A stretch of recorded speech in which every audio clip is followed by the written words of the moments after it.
Milton Linksley did everything to protect his family's legacy, even if it meant bribing public officials and using violence. But was all that really a crime, as many believe? Or perhaps this Lynx was raised, like many in his family, to continue something much greater?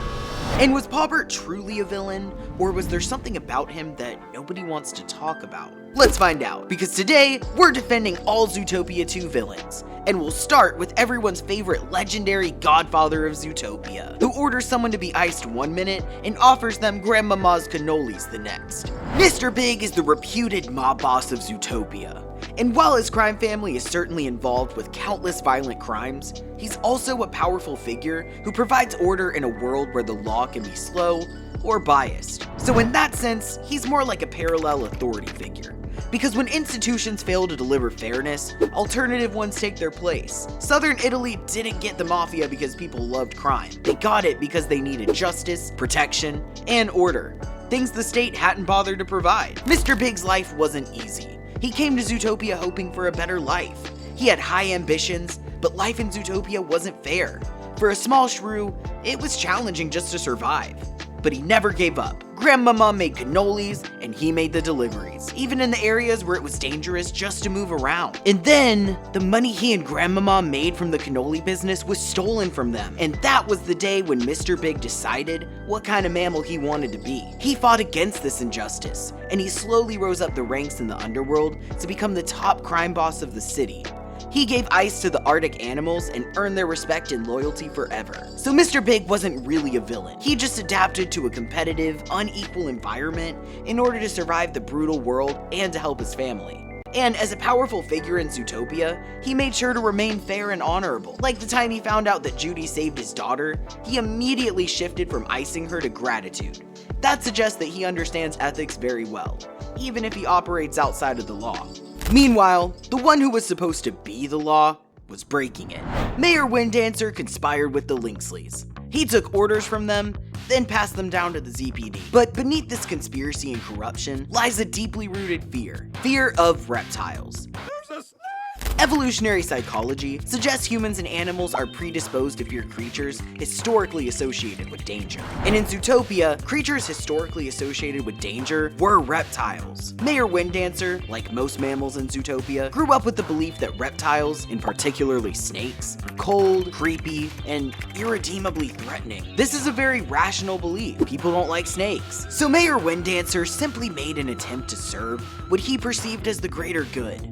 Even if that greater good was conspiring with Linksleys to destroy the Marsh Market, where reptiles resided. Conspiring with a powerful family to wipe out an entire community isn't exactly a minor paperwork error, sure. But in his defense, fear makes people irrational. History is basically a long list of seems like a good idea at the time decisions. Societies repeatedly assign danger to whatever feels unfamiliar, and then builds rules around that instinct. Medieval Europe associated disease with outsiders, colonial regimes labeled entire populations as unstable to justify control. So Winddancer didn't invent prejudice, he inherited preformed public opinion and never thought about it any further. So in the end, Mayor Winddancer just did what he thought was necessary to protect his city from creatures he considered dangerous. And when you're raised to believe that someone is bad, you'll need time to process and learn that, in fact, they aren't. Mayor Winddancer didn't know that the Linksleys were lying about the journal and about reptiles, and that was his only mistake. And in the end, when he found out the truth, he redeemed himself by attacking his former associates, which led to their arrest. But the Linksleys themselves had a story of their own, and while their power was built on a lie, there's hardly an empire whose path towards glory was easy. And all great leaders had to use various means to achieve goals for greater good. But let's examine the Linksleys and their alleged crimes and what they really tried to accomplish. Paubert Linksley was raised in a powerful dynasty, and in an environment where loyalty was the most important thing.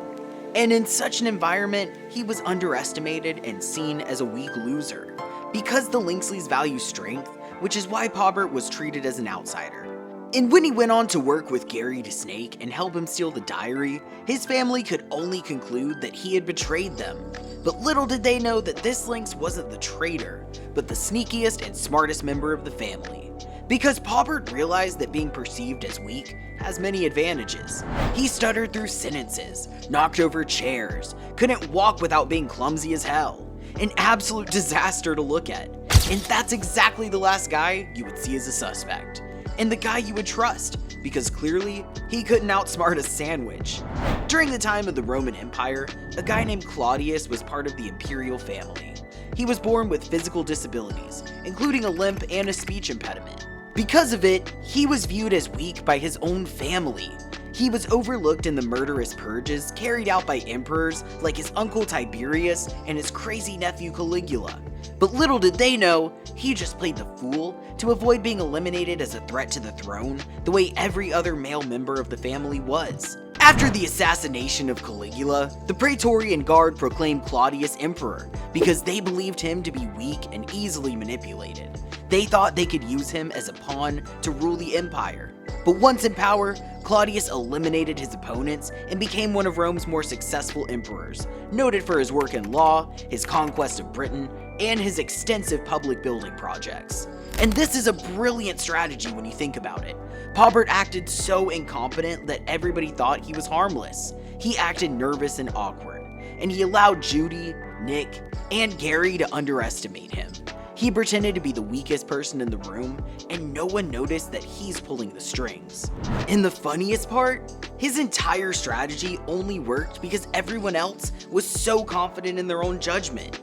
Judy, the best detective in the city, was so confident and not even slightly suspicious. And Paubert was so dedicated to this good guy act that even his family couldn't see through it. And then he revealed his true intentions. He neutralized Judy and Nibbles' maple stick, he threw Gary out in the cold, and he attacked Nick. Soon, it was clear that Paubert wasn't the naive, clumsy loser everyone thought he was, and his family recognized him as a true Linksley. And that's exactly what Paubert wanted the whole time. His status as the black sheep of his family hit a deep identity crisis. He needed acceptance, and his actions came from a desperate need to belong. So despite what you might think, Paubert Linksley wasn't a psychopathic criminal. He was, before everything else, loyal to his family, and his motives came from emotional conditioning and fear of rejection. Sure, he did a few questionable things. He almost killed Nick, Judy, and Gary, and he attempted to destroy the patent and burn the house. But let's examine these questionable actions. But Paubert wasn't really mentally stable. He was a product of his environment, and he had a series of psychological issues that would make him eligible for a psychological assessment. And let's not blame his family or father for this. It's simply the mindset of all strong, united families. In Paubert's mind, his behavior was necessary for a greater goal. In psychology, this is called moral disengagement, because he believed that if he did these things, his family would finally accept him. So Paubert wasn't really a villain, but rather a victim of emotional conditioning that started early in his childhood and shaped him into an unstable individual. And while the Linksley family certainly had their flaws, they also have the right for an attorney. So hear me out, because I'll give you a different perspective on things. Milton Linksley was often a bad father, no doubt, but let's examine the core of his prestigious family. He was born into it, just like Paubert, and he was shaped by his parents and grandparents. He was raised to become the next patriarch and to continue the family's legacy. As a descendant of those who built the family and its powerful businesses, he was simply maintaining a system that had been established long before his birth. Milton was raised to believe that affection weakens authority, and that's why he's cold towards his son, because he believes he's preparing him for the same harsh reality he inherited. In his mind, he isn't withholding love, but rather making Paubert strong so that he can survive in a world where softness ends in complete disaster. He believes that if Paubert doesn't rise to the standard, everything their ancestors built will fall apart. Being told your entire life that your worth is tied to preserving a legacy doesn't exactly leave room for healthy emotional development. It creates leaders, sure, but it also creates people who sees compassion as a liability. His son Catrick and his daughter Kitty, on the other hand, knew very well that weakness isn't appreciated in Zootopia. They followed their father and were ready to take over the family when the time came. And even if the modern Zootopia was founded on shady dealings, the Linksleys still successfully built a functioning metropolis, and it was on them to maintain order in the city. It's an uncomfortable truth, Stability often comes from somebody willing to do things others won't. The heroes get to oppose those decisions without ever having to replace them. It's easy to tear something down, but to build and maintain it, a million times harder. It takes years to build a skyscraper, but if you have some dynamite positioned in the right spots, you can bring it down in a couple of minutes. So when Gary DeSnake tried to steal the diary, Milton had no choice but to fight to protect his family. And Milton, as a true leader, was prepared to do anything to protect his family's legacy. And yes, Milton tried to cover up the truth, but his family was tied to Zootopia's identity. Revealing the truth could have collapsed trust in institutions and leadership. It could have resulted in mass chaos, arrests, violence, and the complete collapse of the Linksley family businesses. So by suppressing the truth, Milton was attempting to prevent civil unrest and the end of his family's rule. And if you think that's evil, look at every powerful family in history. They all had to fight against enemies, rival families, and various threats just to survive. And that's what reptiles were to the Linksley family, historical rivals. Zootopia was built on mammal unity, so reptiles were seen as outsiders and a threat. And while the plan about their extermination was brutally cold, it was necessary to maintain control once and forever. Because power requires making hard choices, and you have to rip out the weeds in order to grow a garden. And numerous historical examples can serve as proof. During Japan's Sengoku period, the Oda clan systematically destroyed rival warlord families. In China, when the Sima family took control, they mercilessly persecuted the rival Cao family. In 17th century Scotland, the Campbell clan took out the MacDonald clan. So, just like many powerful families, the Linksleys had to use violence to stay in power, even if it meant covering up the truth. And that truth didn't begin with Milton or his children. It began with Milton's grandfather, who was the founder of modern Zootopia. Ebenezer Linksley stole the original idea from Agnes DeSnake, Gary's great-grandmother. Weather walls were her idea, and Ebenezer took her journal, which contained her designs. He secretly disposed of it in order to take credit for himself, and that's what people say. He was nothing but a thief. But let's look at it from another perspective. Was his theft actually a good thing? His act enabled the creation of a functioning society, and while Zootopia would grow as a modern city even without his involvement, he certainly managed it well. And the weather system was a form of massive environmental control, so it could be used as a weapon. Ebenezer may have believed that a rival species controlling it posed a danger to the entire city and to his family. So, he took control of a powerful weapon before anyone else could.